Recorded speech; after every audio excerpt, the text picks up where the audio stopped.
Hello, everybody. Welcome back. So, as I said, this was our longest subject, probably this and the next one, compensation.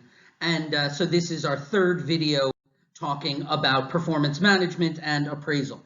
So we've now had two tutorials about this. So there should be a lot of stuff that you know. And the first tutorial, we covered all of the sort of introduction. Who should do the appraisal? How should the appraisal be standardized? Should it be reliable? What is a good performance management system? What are the benefits of a performance management system for the employees and the employers? We talked in the last tutorial about what does it mean that it's a system, that it's an open system, that it's got an input, a transformation, and an output. We talked about the criteria of effective performance management. We talked about the three-step cycle and the setting of benchmarks. We talked about effective goals. And then we got into the second video, which was talking about all of the 12 appraisal methods.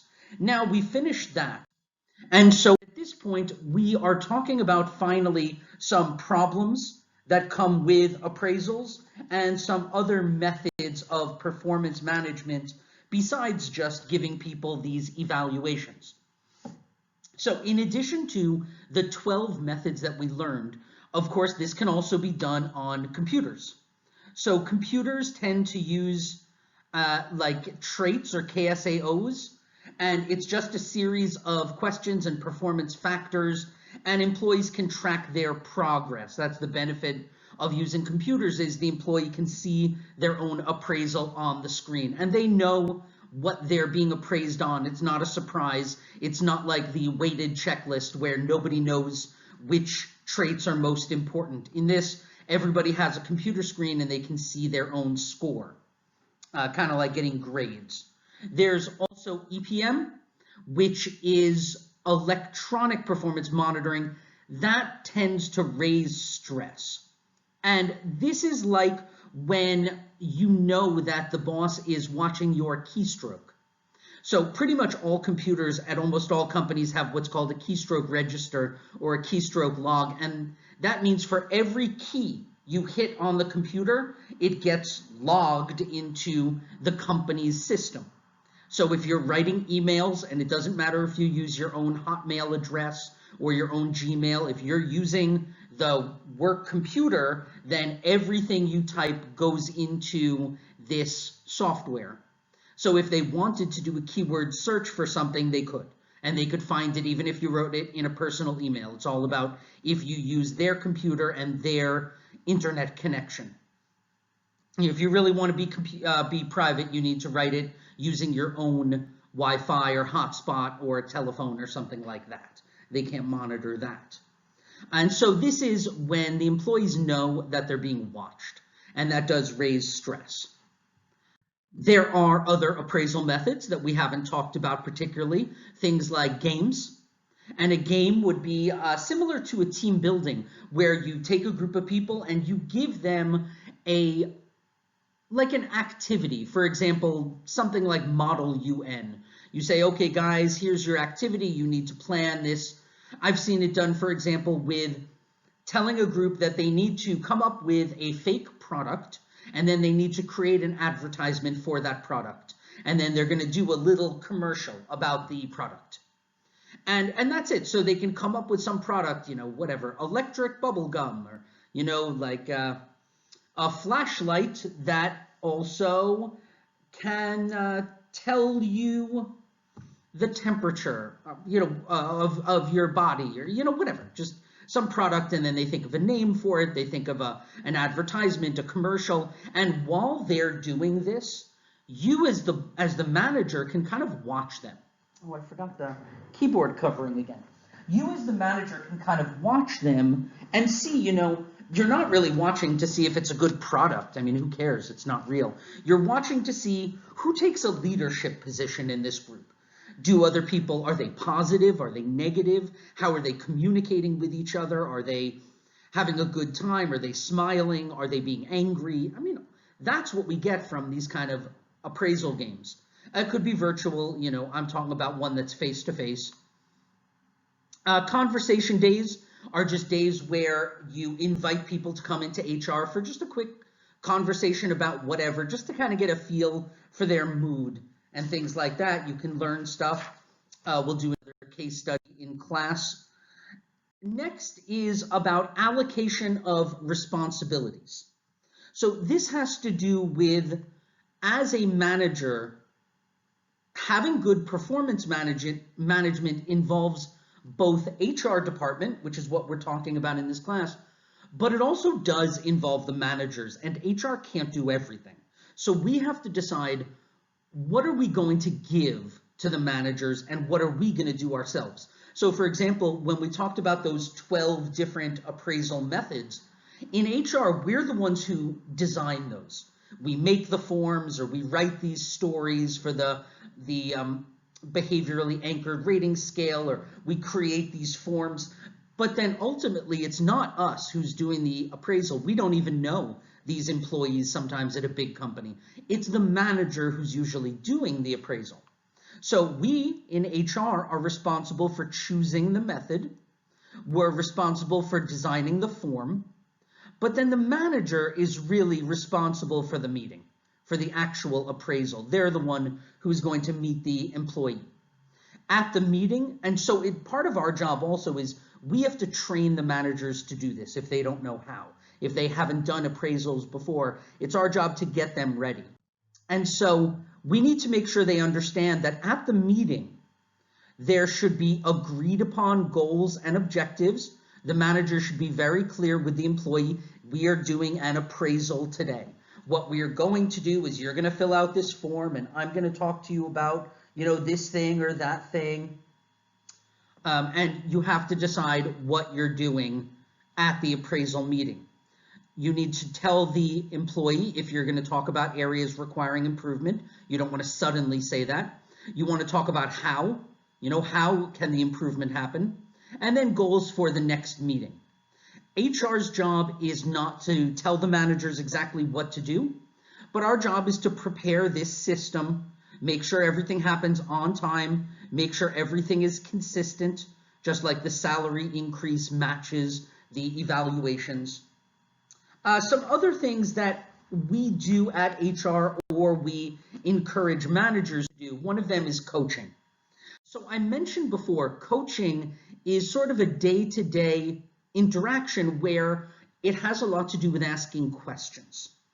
So a manager has to make sure, to be a good coach, a manager has to make sure that they know what is expected. They can use their skills. They know that employees know what the manager thinks of their performance. That's the idea of feedback, and feedback is really important. The manager has a responsibility to make sure the employees have a lot of different knowledge, and also they get assistance when they need it. They're rewarded based on their performance and not on anything superficial or too subjective. This is the manager's job. And managers should also make sure to set goals and objectives. And the reason we bring this up here is, again, as HR managers, it's our job to make sure the manager does this, right? To make sure they know that, and this is the same thing as the previous slide, really, provide assistance, give feedback, be motivated, be supportive, making sure there's a lot of focus on growth and development and growth, and that there's opportunities for growth. That's what we want the managers to do. I'm moving pretty fast through this part since we've already done 2 videos on the subject. So coaching is a little different from counseling. So coaching is more day-to-day, just talking to the employees, making sure they're supported, they're encouraged, they are rewarded based on their performance, they get feedback, and asking a lot of questions and not just telling them things. Counseling is when we're talking, or when a manager is talking to an employee about a very specific work-related issue. So when coaching fails, managers then go to counseling. And this helps the employees to examine their behavior, to review the consequences of their choices. There's different kinds of counseling. And a beginning manager might not be very good at this, but any manager should have had some training in coaching and counseling really before they get the job. There's directive and non-directive counseling. Directive is the manager decides what are the specific things they want to talk about with the employee. And the manager is going to control this meeting, right? So the manager says, for example, you've been coming late and, I've talked to you a few different times and you've said there's no problem, but you've been coming late every day almost, so we need to have a meeting about your lateness. And then they'll sit down, the manager will say, listen, we've already talked about this. Here's what happens next. We're gonna write up this warning, and if you are good for 30 days, we'll throw it away, but if you're not, blah, blah, blah. The manager will decide what to say.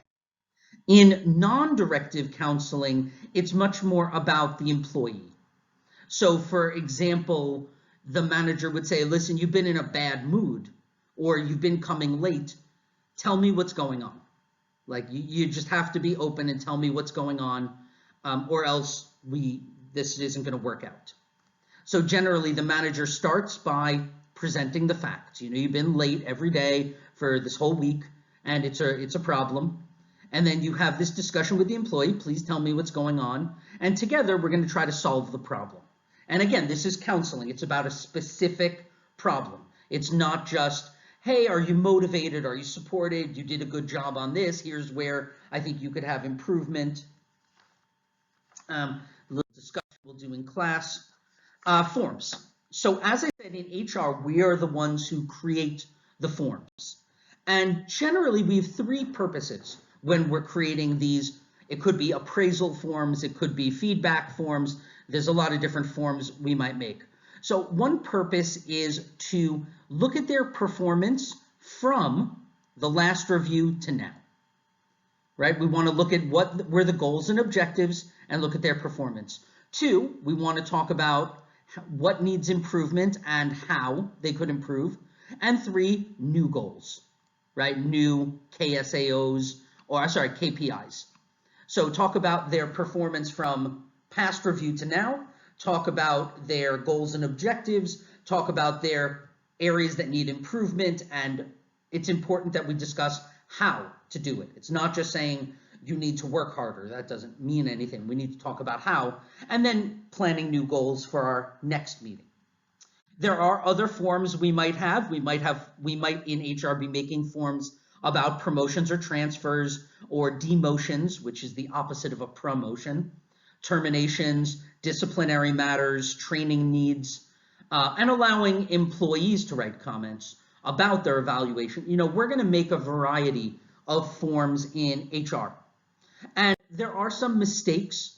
So one of the big mistakes that can be made sometimes is to not include instructions, right? We in HR make the forms, but but managers don't always know how to use the forms. So each form should have very clear instructions on their purpose, how it's going to be used, definitions of any special words or anything like that. And as we said before, if we're using an appraisal, definitely the manager who's using the appraisal should get some kind of training in how to do this. You don't just say, here are your graphic rating forms, go, right? If they haven't done training before, or they haven't done appraisals before, they need to be trained in that. Some problems that sometimes happen with these appraisals. So we said that there were three kinds of appraisal methods.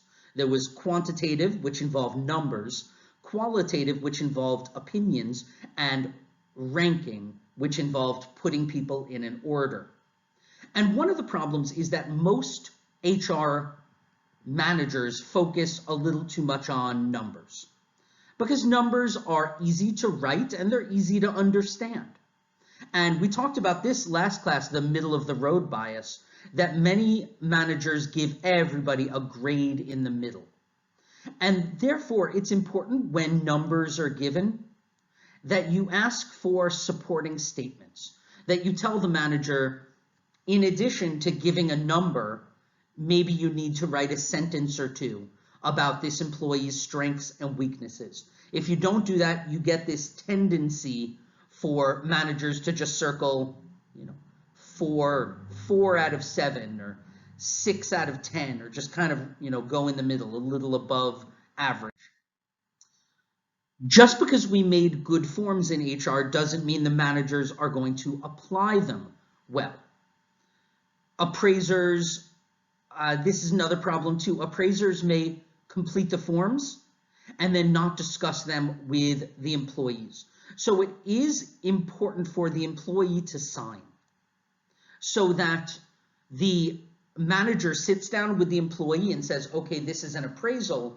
Let's talk about your work over the past 3 months or 6 months.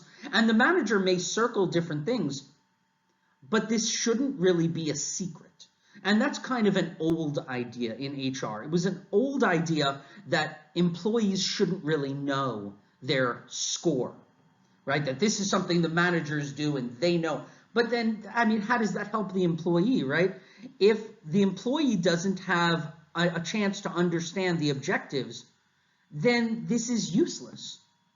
I guess there's some value to deciding who would get a bonus or who would get a promotion, but if you're not telling the employees what they've done well or on what areas they need improvement, you can't then expect them to improve. And so the best way is to show the employee, look, here's your form.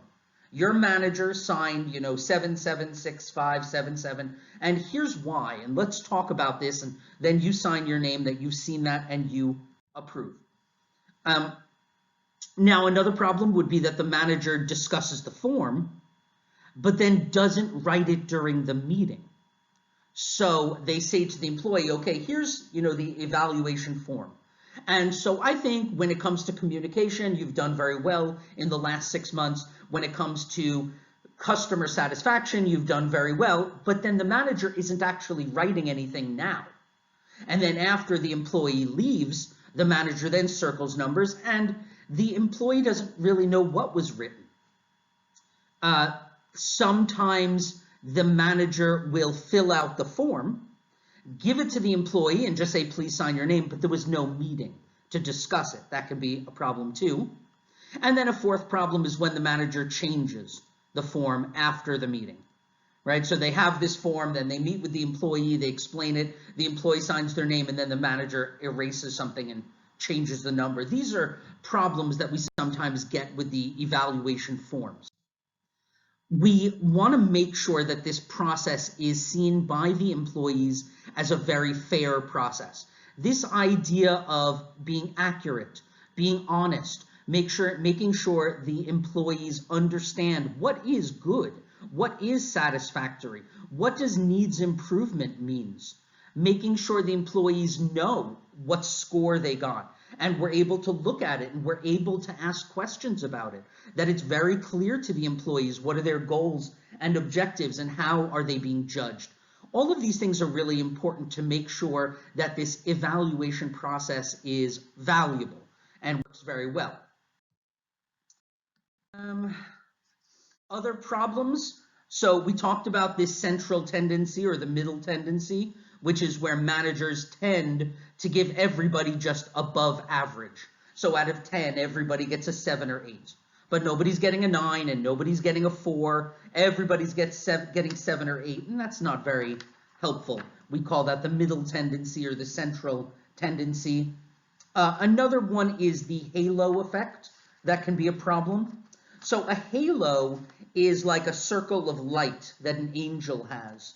And it's, in religious art, a halo indicates that somebody is an angel or is full of, goodness or something like that. The halo effect in psychology is the idea that when one person has one really good quality or one really bad quality, it's very easy to think of this person as all good or all bad.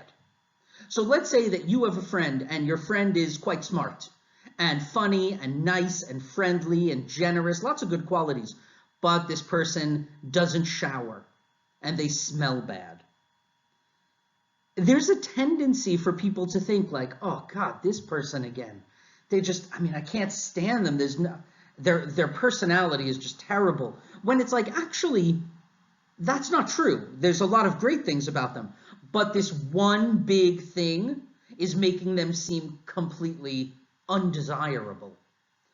It's very common with looks. When someone is very handsome or very beautiful, that managers will give them higher scores on things that have nothing to do with looks. You know, they'll get a higher score on communication when they're not better communicators, but they're very attractive. And that's this idea of they have a halo around their head of being beautiful, and then everything's good. Or you have somebody who's very shy, and you know the company thinks that's sweet or good, and then that one trait, you know, or maybe somebody's shy and that's bad. They want all their managers and their salespeople to be very extroverted and outgoing, and one person is a little shy, and they just think he's a bad salesperson when in fact he's a great salesperson, but he's shy. And that one thing that he has, the shyness, all they see is that. And that's the halo effect. There's also a tendency, this is the opposite of the middle tendency or the central tendency, to rate everybody as very high or very low. And this could be a very strict or a very lenient sort of problem. Rankings can eliminate that problem. If you find that a manager is giving everybody very high or very low scores, make the manager rank people. Then you can't do that. And biases in general, women are often penalized, they are punished for their success. There's this bias that if a woman was successful, it means that she must not be very sweet and nice. She must be like tough and mean. And that's because the world is a hard place, especially for any sort of minority. You know, anybody who is disadvantaged. It could be race, it could be age, it could be gender, but any of these characteristics can affect the evaluation. Next thing to talk about is this appraisal interview. How do we actually get managers ready to conduct this interview? So we need to make sure that it's fair and that it's very objective, especially if the appraisal is negative. If the manager is going to sit down with an employee and say, listen, you didn't get a good review, then it's really got to be very fair and very objective. So here's some of the things that a manager should be looking for that we in HR will guide the manager to understand. If you want to give somebody negative feedback, they did badly in the last 3 months or 6 months, and you want to give them a negative appraisal, you have to make sure there's a match between their KSAOs and the position. You have to make sure there's a match between the job that they're doing, the position, and the style of management or the personality of their manager. Maybe these are the problem and not their work performance. Does the employee have a clear understanding of the job, the duties and responsibilities? Has this manager who's giving the evaluation worked with the employee for at least 3 months? Because that might be the problem. Maybe this is a new manager. Has the manager evaluated the employee's, I think it's previous performance? Entire performance. But yeah, are they evaluating the employee's complete job, or are they just evaluating one piece or one thing that the employee did? And has the employee been given sufficient, I think that's information, instructions. Has the employee been given enough instructions to understand how to do the job? So if there's a negative or unsatisfactory appraisal, we need to sit down with the employee first and make sure, is this job the right job for them, for their skills? Do they know how to do the job? Is the manager, maybe it's the manager's fault, maybe the manager hasn't been with this department long enough. Just, before we want to blame anything on the employee. Now, if those things are all true, the manager should come ready to the meeting. And the manager should already have a review of the work record. The manager should already consider what improvements are needed and how. Always what and how. The manager should anticipate the feelings and reactions. The manager should not be surprised or defensive when the employee if the employee gets upset. The employee should be given days to prepare for this meeting. And maybe the employee should prepare a self-evaluation. We want to make sure that this meeting where there's negative feedback given to the employee, that they're ready for it and that the manager is ready. So if the manager can't just start out by saying, listen, in the past 6 months, you've done a bad job. That is a really not effective way to talk to the employee. And the employee might get defensive and say, well, it's not my fault. You just got here and, I did really well last year. And if he's defensive, is the manager ready for that? Or is the manager like, well, you don't talk to me like that? Because then you're just in a fight. That doesn't work. So when you actually have this appraisal, right? After the appraisal, there's usually an interview where the manager and the employee are going to discuss this and create a plan. This is where you would ask the employee to sign the appraisal. So you always want to give them a week's notice before the appraisal. You always want to compare the present performance to the previous appraisal. You always want to do this in a private place. You don't want to do it out in the middle of the office. And here's some tips. There are 12 tips here for good appraisals. The format should reflect the manager, whether it's very strict or very serious, whether you're going to meet them for coffee at the coffee shop, or you're going to do it in the boardroom of the company. Remember the point, which is the point is to find and improve performance, right? Icebreakers at the beginning. You always want to start by just a minute or something of small talk. Asking the employee right at the beginning to discuss what were your goals and objectives from our last appraisal meeting. And if the employee doesn't know, that's a huge problem. They should know their objectives. Listening, actively listening to what the employee has to say.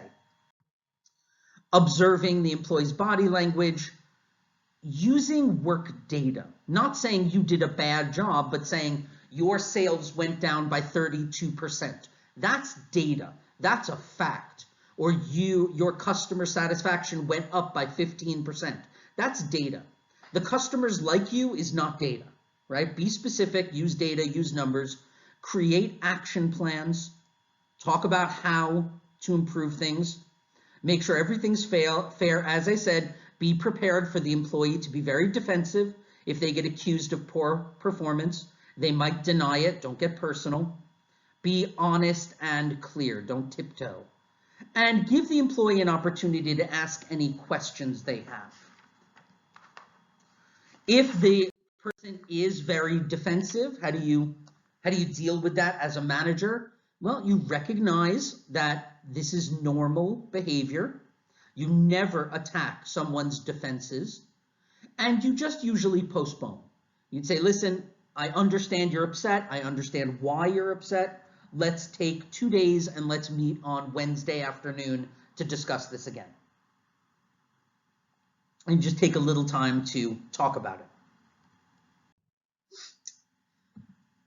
Other things that we could talk about a little bit, these are sort of things we didn't really touch on, how to handle a formal written warning or how to criticize a subordinate. I'm not going to talk about this stuff in this class. I think it was covered a little bit in the textbook.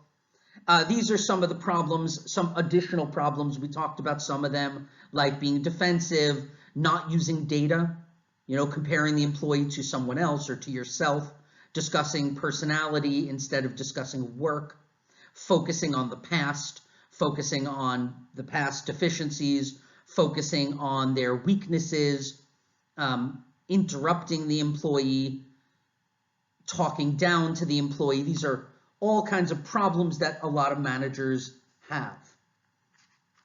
Anything else that I want to cover? A little bit left. Some of this, so, here.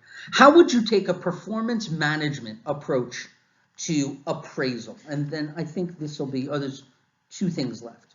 So remember the idea of performance management, and the key idea is that it is a system. It involves inputs, transformation, and outputs. So what this question asks is, when we think about appraising people, how would we think about the system? What goes into it, what happens, and what comes out? So if we think about sort of what comes out first, well, we know the definition of performance management because we learned that in our first video on this subject, which is that performance management is continuous. It's not something you do once. It's something you do every 3 months or 6 months. We understand that it involves alignment. It involves putting the employee's goals in the same direction as the company's goals. And that's the third word, right? So it's a system. It's a system that is about aligning the goals of the employees and the company, and it's done continuously. The difference between performance management and performance appraisals. So an appraisal is the meeting. That's where you have a form and you circle numbers, or you write an essay, or whatever you do, whatever your method is, if it's a weighted checklist or a ranking of some sort, or it is a forced choice, or it is a graphic rating scale, or a behaviorally anchored rating scale, or MBO, or essay, whatever it is, you fill that out, and then you meet with the employee. Where performance management is not. Performance management is continuous. This is having interactions with employees a lot more than once every 6 months. Performance management is always goal-oriented. It's always about aligning the employee's goals with the company's goals. Performance management, maybe this is the same, continuously aligning. I mean, that's the same thing. So really, I guess there's only two. It's continuous and it's goal-oriented, and that's the same as the definition. So the 6 elements of performance management, I mean, this is all really, the book goes through it, but it's really repeating what we've already said, which is you want to make sure the direction of the employee and the company are in alignment, the goals are in alignment, that it's ongoing, which means it's continuous, that they get feedback, that there's coaching or, coaching or counseling, that's it, and that there's recognition and rewards. So the only other thing I want to talk about is what's called the 4x4 matrix. And that has to do with this idea of what we call segmenting employees. So this is one last thing, and this is actually very important, and I will expect this to be on the final exam. We've talked in this subject a lot about how to evaluate an employee, that you can't just say someone's good or bad. There's all of these 12 different ways to evaluate. And even before you do that, you need to think about performance management and who should do the evaluation. How should it be done? And is it standard? And is there this 3-step system of creating a benchmark and comparing the employee's current performance relative to the benchmark and finding and diagnosing and fixing the problems? And we know a lot now about the idea that you would never, as a manager, just say to employees like, that wasn't very good, or you're doing a good job. Like, that's not clear evaluation. There's nothing wrong with praising people. There's nothing wrong with encouraging people and saying good work. But that's not a formal evaluation. Now, let's say in CIP, let's say they want to evaluate all the people in CIP. And so they create this graphic rating, a piece of paper where you circle lots of numbers.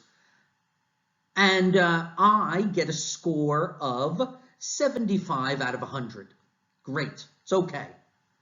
And I think her name is Kathy. I keep getting it wrong, the lady who works in the coffee shop. Now I feel like it's not Kathy. I forget her name. But I'll say Kathy for the moment. So let's say that she also gets a score of 75. And now there's a problem. Well, what if I get a score of 75 and she gets a score of 80? She just gets good ratings. She's very good at communicating with people, and she's always on time to work, and she takes her job seriously, and she's always brings the right coffee and whatever. She gets an 80, I get a 75. There's a problem here, though. I don't want to say I'm more important than her, but I would say I'm harder to replace because I teach law, management, HR, organizational behavior, and Chinese law, and she makes coffee and handles sandwiches too. So it's not that anybody's better than anybody else, but it might be a little harder to replace me. So should the only standard be the number we get? And this is called segmenting. Segmenting employee says that different people have a different value to the organization. Some people are not essential. You could do this work without them. We could function as a university without coffee, or without a coffee shop in the middle of our campus. We could. Some people are necessary, but they could be replaced. Some people are core. They're necessary. It would be hard to replace them because they're important. And some people are mission critical. You can't really replace them. You need to be ready with a succession plan so that if they leave, almost immediately you can transition someone into their job because you need someone doing that. I am not mission critical. This school can run without me. I'm probably core. To the school, there aren't that many teachers. And if I walked out in the middle of the semester, they probably would need other teachers to pick up the courses or something. This high potential group, the mission critical and core people, that should be no more than like 10 to 20%. You should not have, and of course, I'm not talking about a 3-person company. If you just started a company, you're probably all mission critical. I'm talking about when you come into a company that has 20 employees or something, you shouldn't have 18 of them being mission critical. You should have 2 of them or 3 of them being mission critical. So how do we know who is and who isn't? Well, we have this matrix, right? This chart.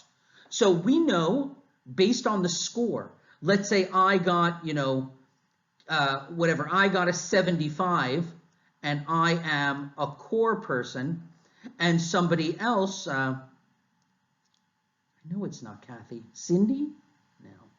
Let's say she got an 80, or an 85, which is exceptional, but we would call her maybe non-essential.